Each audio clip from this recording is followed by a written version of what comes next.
admit, I was sitting in the change room and I didn't really want to bat, which is a bit different to the last game where I was like way too eager to get out there. And then we talked about over-arousal levels, and I probably reached double maximum, if you couldn't tell. But yeah, I was a little bit more chilled when I got out there. I didn't have many high hopes, I think. But yeah, I've been pretty cooked the last couple of days.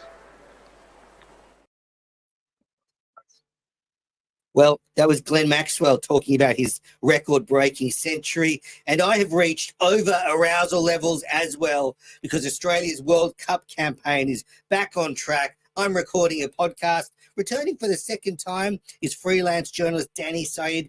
Danny, have you got any recycled grade cricketer takes you want to throw at me to start the show? No, I haven't. Out of the way? No, I haven't, not yet. They're doing good work over there, but down in Melbourne. But no, I haven't been too across them as late. Good. Welcome back. Obviously, a couple of people made note of that after your last appearance. You brought up a rival podcast opinions. But yeah, no, so great you could join me. Have you been enjoying the World Cup? Oh, absolutely. Who doesn't love a World Cup, except for probably the spectators in India, or if you're a Pakistani fan. Absolutely.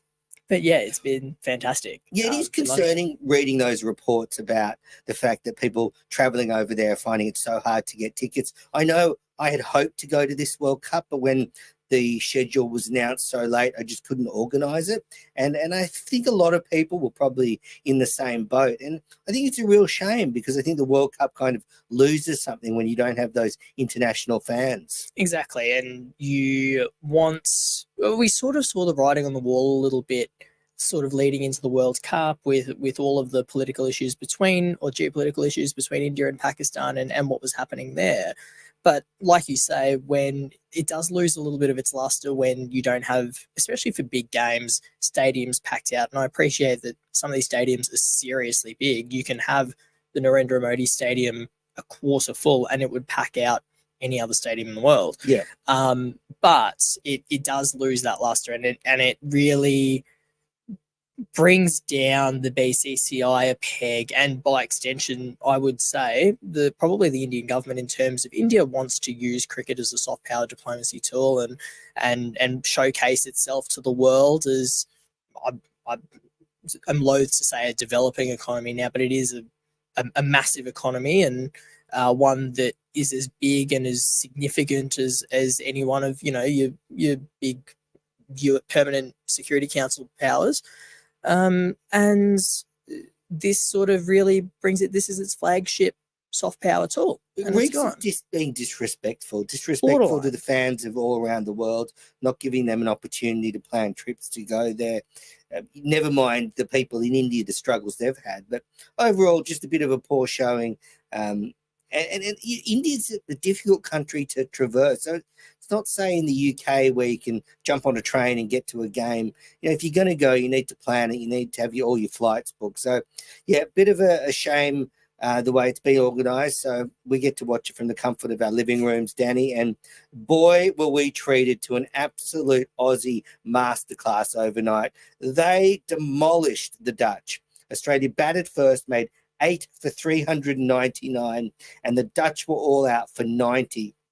There are a ton of records set in this game, so we'll go through all of them. But the first one, that's the biggest ever defeat in World Cup history of a team, 309 runs. It's the second biggest ever in one-day cricket overall. India's 317-run defeat against Sri Lanka from January this year is the biggest. So Australia were only 8 runs behind that.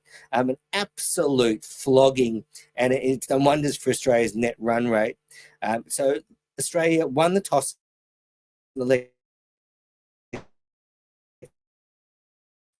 they lost the first wicket to Ashwin out for 9, but then Steve Smith and the ship. We'll get on to Warner's century, Danny, but good to see Smith in the runs, his first half century of the tournament, and they really needed him to fire. Yeah, absolutely. I think that batting order does. I think it might have been Harsha who said that sorry, I'm tongue-tied. David Warner. David Warner always is the X factor, but that Australian batting lineup does revolve around Smith. If Smith doesn't bat all the way through and gives formerly your Careys and your Maxwells a chance to really go, then it can be a little bit precarious. So it's good to see him sort of, and he is comfortable in India, so it is good to see him. Well, you're right. If he can knock the ball around for a while, then it gives Inglis, Carey, and maybe Stoinis, who's going to probably come back into the side, time to really, or time at the end to really accelerate like we saw last night. Exactly. On that, actually, before we continue, I didn't mention, so Travis Head didn't get picked for this side, and Cameron Green replaced Marcus Stoinis, but that was only due to injury, not due to form. So I expect Stoinis to come back into the team. That was just a niggle he had coming into the tournament. So they probably did peg this game as one where Stoinis could rest if he did have injury concerns or upsets with loading, as we've talked about. So, yeah, good partnership from Smith and Warner. Warner went on to make 104. It was his 6th World Cup century, so he now has the record for any batter in a World Cup. Overtook Ricky Ponting, who had 5. So, Danny, you can easily make a claim now that Warner's our best ever World Cup player. Yeah, absolutely. And I think there might have been a stat kicking around that the only person who scored more runs at a higher average is Rohit Sharma in World Cups. Wow. So yeah, absolutely, you can make that case. And he loves the big stage, and he probably has had that maturing of his game post 2015, and then those World Cups being in relatively favourable conditions, a real perfect storm for his game in white ball cricket. So that's really gratifying. And when he gets going, he makes big scores. That's exactly right. He really capitalizes. So I'm glad to see that sort of come together for him, and especially at the sort of twilight of his career. I did read some figures though that if you look at Steve Smith's form in World Cups, in the knockout games, Smith has done better than Warner. So yeah, hopefully we'll need Warner. If we make it to the semi-finals, we'll need him. So with that 6 World Cup tons, Warner levels Sachin Tendulkar, and he's only behind Rohit Sharma, who has 7 World Cup tons. So phenomenal. Obviously, he's second of the tournament. Steve Smith was out for 71. He was caught by Van der Merwe in the gully off the spinner Dutt. But before that, actually, when Warner was on 73, there's a bit of a flashback to Lords where there was a disputed catch.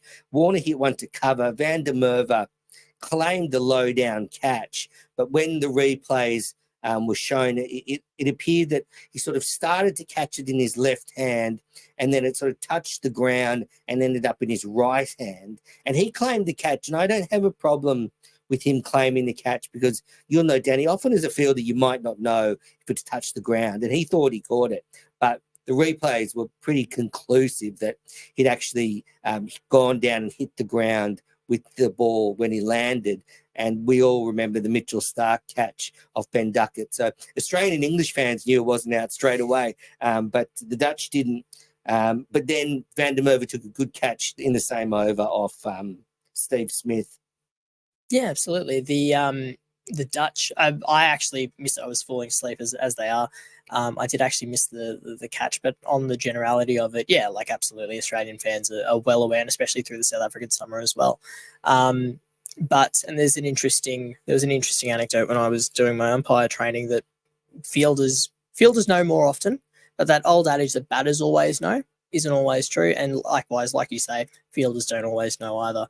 Especially those half volley ones coming forward. Exactly right. They can feel like they're going clean, but you're actually picking them up on the so half hard volley. To judge. The Dutch fielding generally was really, really good. And it was great to see those efforts. And I think that's probably a function of, and that influence of Scott Edwards, which has been really good, that Australian attitude to fielding. So that was really good to see, with the exception. Max O'Dowd had a pretty grim day in the field. Pretty grim day overall. I think he should tie his hair back. His hair was flopping all over the place. I'm not going to let he who yeah, you can't talk. Exactly. Let although he who has he's not. got a few inches on your haircut. He does, sure. doesn't he? So also then Marnus Labuschagne came to the crease when Smith was out, and he made a nice 62 of 47, 7 4s and 2 6s. Nice innings from Marnus. We needed him, and he got going. He really tried to accelerate towards the end. Then when he was out, Josh Inglis came to the crease. He made a quick fire 14, which is fine. He had to really try and lift the run rate, and he won massive 6. I would like to see Inglis do a little more with the bat soon. He's made 1.5 century, but I think we still need more from him. What do you think, Danny? Absolutely. I think that's probably a case of, like I said last time I came on, Inglis probably hasn't had the measure of international cricket quite yet, and obviously now he's got 150 on sort of return to the top level. I think Inglis probably we just need a little bit more time to see what he can do.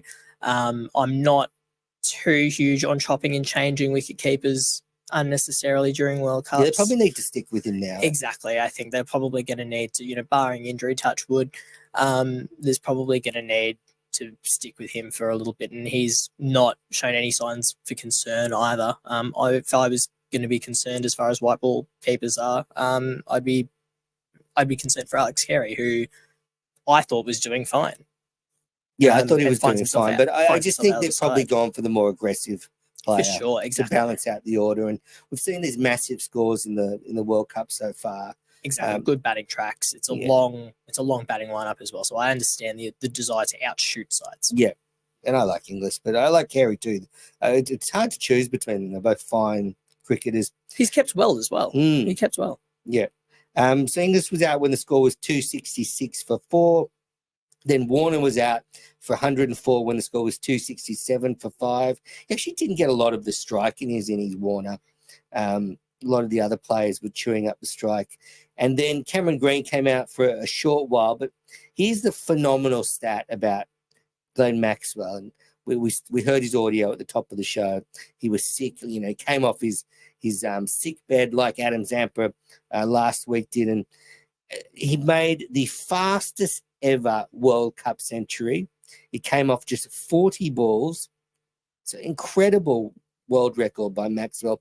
It's the 4th fastest ever one-day international century. It's the latest arrival by a centurion in ODI cricket. So he didn't get there till the end of the 39th over, and he made 106 off 44 deliveries. And he didn't face his first ball till the 41st over. So it's absolutely incredible. The old record for fastest World Cup century was Aidan Markram's 49-ball century, and that was earlier in the tournament. So Maxi smashed that by 9 balls. It was his 2nd ever World Cup ton. His first came at the SCG in the 2015 World Cup against Sri Lanka, and that came up off 51 balls. I was lucky enough to be at the SCG for that game. And here's the breakdown. His first 50 came off 27 balls. His second 50 came off 13 balls.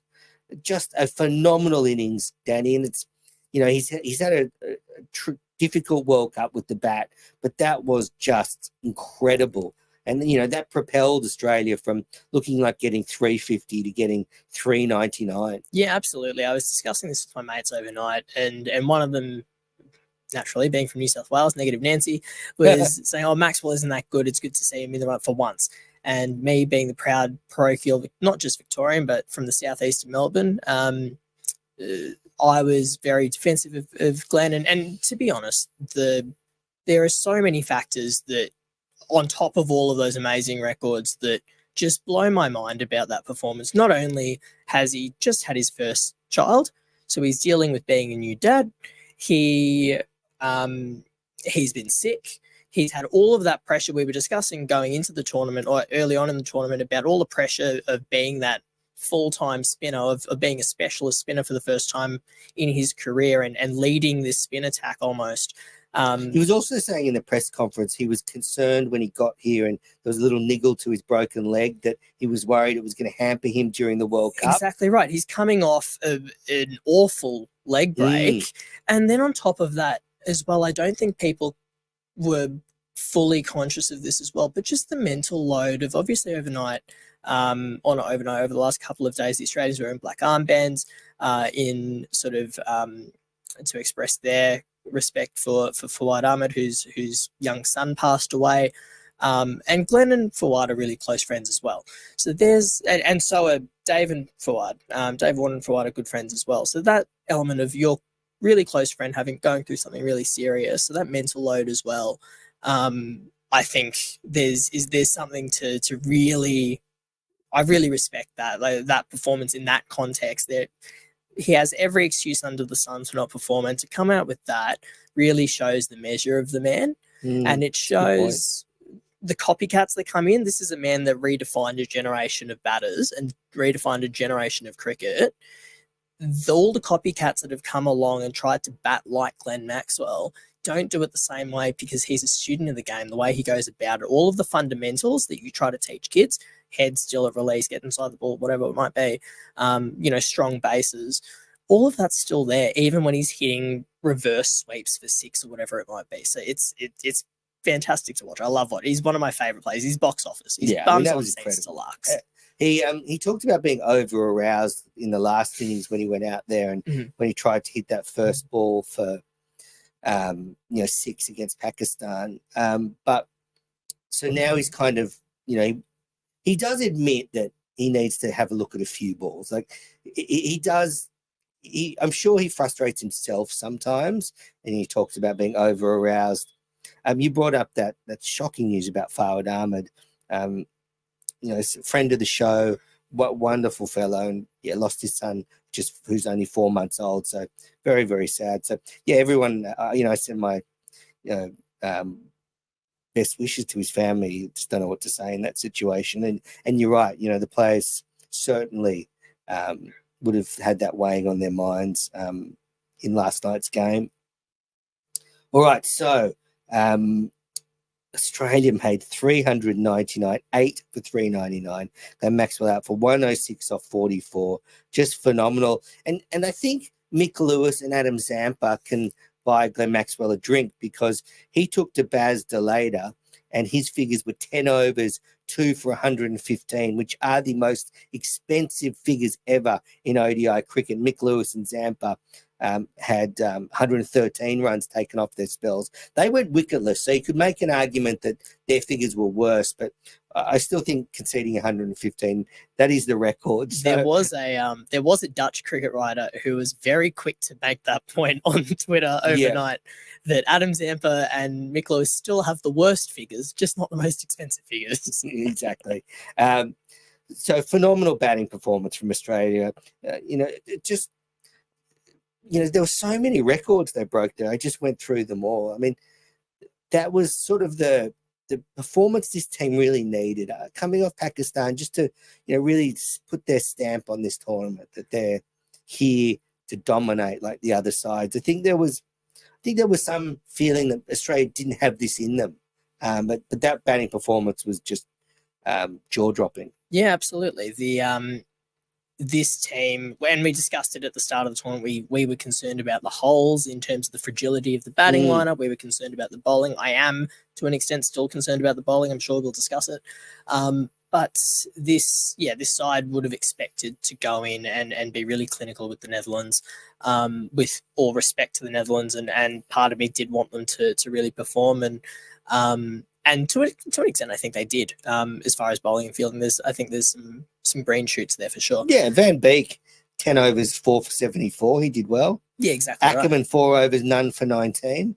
I love the initiative opening with spin, and that's true. I didn't mention that, but they opened with spin from both ends, and you could tell it did just put Marsh and Warner off a little. So yeah, absolutely. All right, so that was the Aussie batting effort. We're going to take a quick break, and then we'll be back to wrap up the Dutch innings, which won't be very long, and have a look at the World Cup table. You're listening to the Cricket Unfiltered podcast. I'm Menas. I'm with Danny. We've just talked about Australia's record-breaking batting effort, and now to the bowling effort, and it was a short one. It was a great innings for Australian fans watching back home because you go to bed nice and early because Australia bowled out the Dutch for just 90. So as I said, that meant Australia won by 309 runs, the biggest ever defeat in World Cup history. And it was just a steady stream of wickets. O'Dowd went when the score was 28. Vikram Singh when it was 37, Ackerman when it was 47, and they just continually lost wickets until Zampa cleaned up the tail. They lost 4 for 6 at the end with Adam Zampa's leg spin.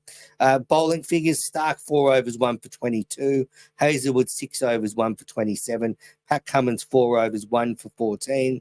Mitchell Marsh 4 overs, 2 for 19, and Adam Zampa 3 overs, 4 for 8. That's right, 4 for 8, and that's Adam Zampa's third 4-wicket haul in a row. And he's had back spasms, he's had sickness, he's ran into pools. So they've had a bit going on, the Aussies, and I guess He's had certain newspapers come at him about his singing. yes, yeah. What was that all about? Tell me, Danny. Political reasons. No, the News Corp outlets decided to have a ping at Adam Zampa for apparently not singing the national anthem against Sri Lanka, which was and decided inexplicably to link it to the referendum that's happening back here or happened back here in Australia. Just a really cynical clickbait sort of. I imagine Cricket Australia will be too happy with that article. I don't imagine they were. I don't like, without wanting to cast suspicion on what Cricket Australia sort of. I'd love to be a fly on the wall in that comms team, quite frankly, because I don't think it was helpful. I don't think it was productive. I thought it was cynical. I thought it was low rent. I thought it was. I think the people who wrote it should take a good hard look at themselves. I'm all for criticism of the national side, if in a constructive way, in a constructive sense, and when it's warranted. And I don't even think that criticism should be limited to cricket. I understand that our sports teams aren't separate from politics. Politics is in everything. That's great.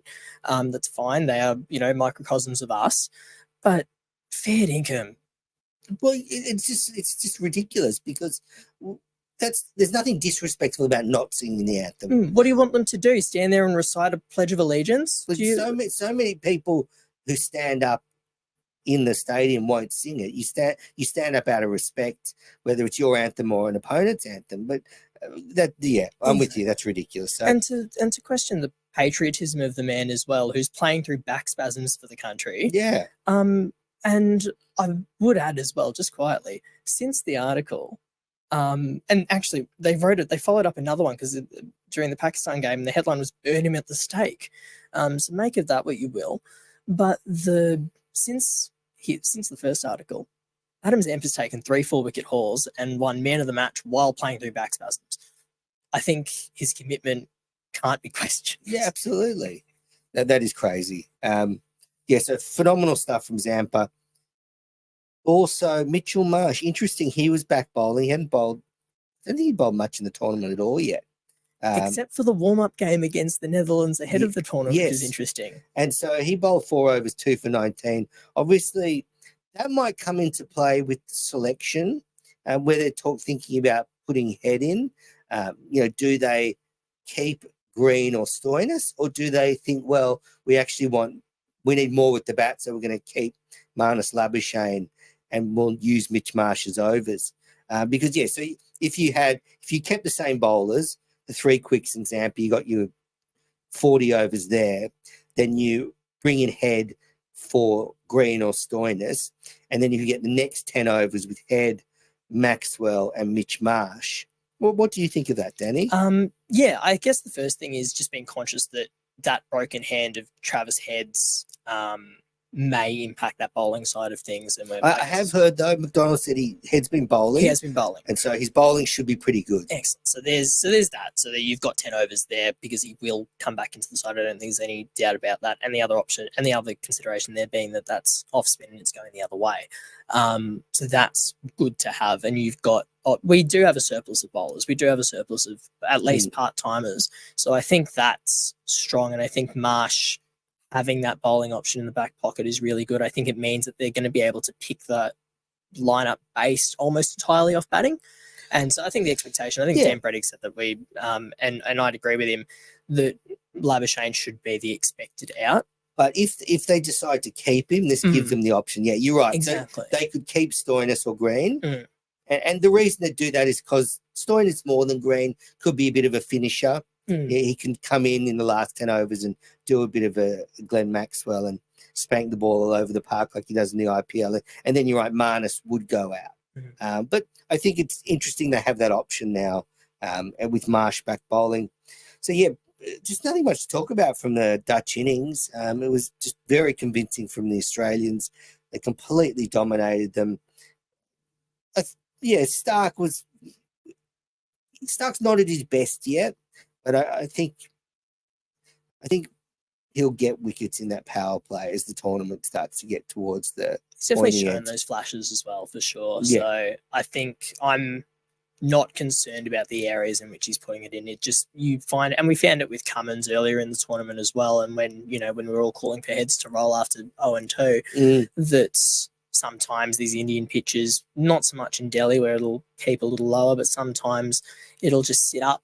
If you can't get your length, it'll really sit up, and your South Africans, exactly, your South Africans and your English that have really trained in that specialist form. Not the English, they can't bat in this tournament. Yeah, well, anyone but the English. Exactly, anyone but maybe the English. Indians. Exactly. Just go so huge win for Australia.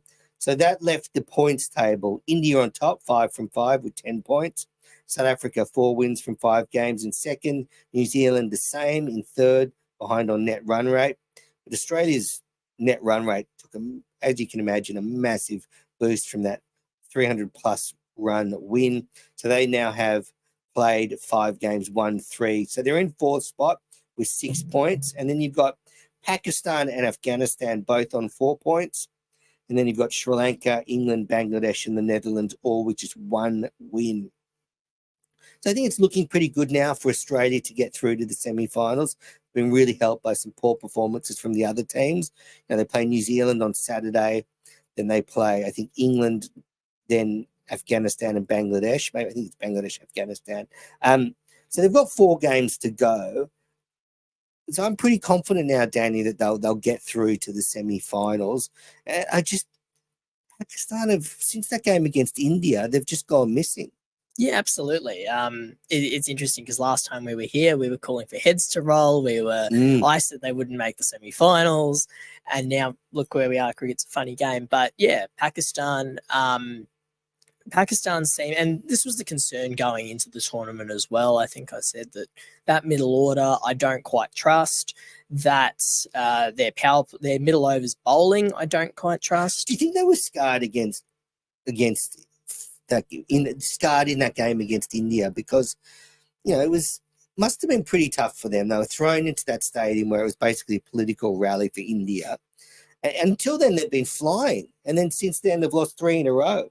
Yeah, absolutely. Including losing to Afghanistan. So I wonder if there's some mental pressure that's got on top of them. It seems to be, and you look at Babar Azam in the press conferences, and you can see that he doesn't inspire confidence when he speaks. And I remember after the Afghanistan loss, he came out and he said, "Well, when we bowl well, we don't bat well. When we bat well, we don't bowl well. When we, we can't have all 3." And you just wonder, this is a side that until very recently was the number 1 ODI side in the world, and looked unbeatable in Asian conditions. So you just wonder whether there is a little bit of that mental pressure, especially when they put what should have been a very defendable total of 282 or 285 on a slow track against Afghanistan, and they just motored through it. And they just didn't have any variety. They didn't have any answers. Acknowledging, to be fair, that bowling attack is not full strength and that they've got some injuries. Yeah, Nazim Shah is a big miss. So, them falling away has kind of opened up 4th spot for Australia. And to be fair, they're not out of the semi-final sort of picture either. Oh, no, not at all. To use the cliche, you never know with Pakistan, Afghanistan, maybe England have a chance still of getting through. I think what Australia might want to do is they want to beat New Zealand on Saturday, and that'll give Australia a chance at getting up into 3rd spot. And then maybe you can avoid India in the semi-final. So it's going to be 1v4, 2v3. So there'd be a real advantage to Australia avoiding India. So huge game for Australia against New Zealand on Saturday. Good news for Aussie fans. It starts at 4 p.m. Eastern Daylight Saving Time. So that means it'll finish pretty early. I think the table's looking pretty good. I still think, though, having one spinner in the squad leaves us very much open to having a bit of a stitch up if we got to the semi-finals. Absolutely, and I think that although it's supposed to be ICC pitches, I think they'll produce a real raging turner, especially if it's against India. But I wouldn't even be surprised if India thinks we probably don't want Australia in the final because they've got such a good record of winning World Cup finals. Let's give them a raging turner in the semi and see if we can knock them out there. Because if you have a second spinner, at least you make at least you would make them sort of think about that twice. Whereas now with just one spinner, they'll go, look, let's produce a turner. Well, exactly. And Glenn Maxwell in these last couple of games hasn't had the same impact, although to be fair, that's been taken up by Zampa. Yeah. But we get into, even when the pitches aren't turning massively like they were in Delhi where they were just flat, because they're a little bit lower and because they're a bit slower, you still back India's batting lineup. They still bat through to like 8. So I don't think there's any reason why you can't, why India can't win in either circumstance, whether it be in the final or the semi. I know, but I just think for them, it's such a no-brainer against Australia. If they come against us, they play 3 spinners, get us on a turner. Oh, for sure. But we've got a couple of not half bad spin options as well. But I'm loath to compare Travis Head's part-time offies to Kuldeep Yadav. Exactly. And who is probably the worst of the Indian spinners with respect. Yeah. So anyway, so Australia doing well, still unsure that they can actually go all the way and win it. And as I said, if they just have the second spinner in the squad, it means if they do get served up an absolute Bunsen burner, they can play 2 spinners. So that's not going to happen. A couple of other things before I end this one, Danny. Firstly, have you enjoyed this World Cup? Because I would say I've been lukewarm about it. I've just found that it's moving pretty slowly. It's a long tournament. And I just don't know if the tournament has enough pace in it for modern viewers. To me, it just seems to be dragging, and we're only halfway through the group stage. Yeah, absolutely. I was astonished, that we're only halfway through the group stage. It feels like it forever ago that we started this campaign. I've enjoyed the World Cup because it's a World Cup, but we had any close games. We probably spoiled a little bit with the quality of cricket we've had in a lot of different forms lately. Why do you think we haven't had any close games? I've been sort of trying to work through some of the reasons why. And obviously there's this phenomenon now where teams with T20 cricket have just really adapted their games. You're getting these massive scores of 350, 400 all the time. And now it just seems like the chasing teams, they don't even like try and get close. They're just like, we're either going to win it, and if we can't win it, well, we're just going to keep hitting it, and that's it, and we get bowled out way short. I think I'd probably agree with that. When you develop a style of game where, our not just the development of our rules and our laws, but also the culture tactically, where we're in favour of what we've seen in this tournament of just straight shootouts of teams racking up 350 plus and going top that. It means that can collapse. That's so much more fragile than it used to be. Teams, I'm not sure, have the same. A lot of these teams don't have the same fortitude to rebuild innings in the same way that we used to see. So it's a little bit old man yells at cloud, but the cricket's been good, but no close games, slow tournament. Like, I think... Well, the format's probably also a problem. We saw this in 2019, right? Yeah, and I think they're changing it for 2027. They're supposed to get more teams in. Is it 16 teams? 14 teams, I believe. And they play in group stages to start. And then after the initial group stage, they'll split. And I think that's what's missing from this tournament. That a bit of jeopardy earlier on. Exactly, you're right. I'd love to see 2007 come back. Have small groups, 16 teams. I think the FIFA World Cup has tournament played down. Obviously, you can't have 32 teams, but has tournament the essence of a tournament down to an absolute perfect science there, where every game matters, and because every game matters, everyone piles in. The only problem with making every game matter early on is that India, pack up their bat and ball and go home if they don't go through. That's the problem. So the disparity in the TV rights across the world means that India's lucrative TV rights are so valuable to the ICC/BCCI. And you've got to They're very guarantee similar. that they play Pakistan. Exactly. So you need to get enough games for them in the tournament. But I think if you're right, it's 14 teams in the next tournament. I think it's then going to be 2 groups of 7 to start with, Something like that. and then they'll eliminate from there, which I think still means you play 6 games. That is at least a tighter first It may table. be. I could be wrong about this. Take this as a cubic meter of salt. I think they might be doing the same 2-tier system that they bring in with the T20. So it might be 4 teams in a first phase, and then bring in the groups other of teams. 5, Yeah, or something like that. Yeah, I just think the tournament's missing that. So look, I've been lukewarm about it. I'm sure it's going to finish well. If Australia goes all the way, then I love it. But yeah, that's where we're at. Well, now we're going to get to a point where some of these games start to matter a bit more. If England don't beat Sri Lanka tonight, that's their tournament done. Yeah, so I that'll would be big. love that. Absolutely love that. All right, Danny. Well, thanks for joining me on Cricket Unfiltered. Thanks so It's much been for great having to me. talk about the World Cup. Good, better news than when we got together last time. Australia looking good. Where can the listeners connect with you on social media? I'm still on at Dani Saeed. I am now. People might have noticed that you didn't describe me as a News Corp cricket writer anymore. Yes, Because I'm not. I'm now a media reporter at Crikey, so you can find that sort of by subscription. But yeah, I'm still at Dani Saeed on Twitter, and that's probably where you can find most of my stuff. Well, great. Thanks so much for coming on the show. Listeners, huge game on Saturday night. I'll be back to review that game at some stage. Couple of things. If you can just rate and review the podcast for me, leave a 5-star review on Apple or Spotify. It's a great time to share the show on social media. So if you can just share the show on one of your favorite social media platforms, that'd be huge help. A lot of cricket coming up over the summer. But that's it. I'm Menas. Thanks, everybody, for listening. And we'll be back after the Australia v New Zealand match.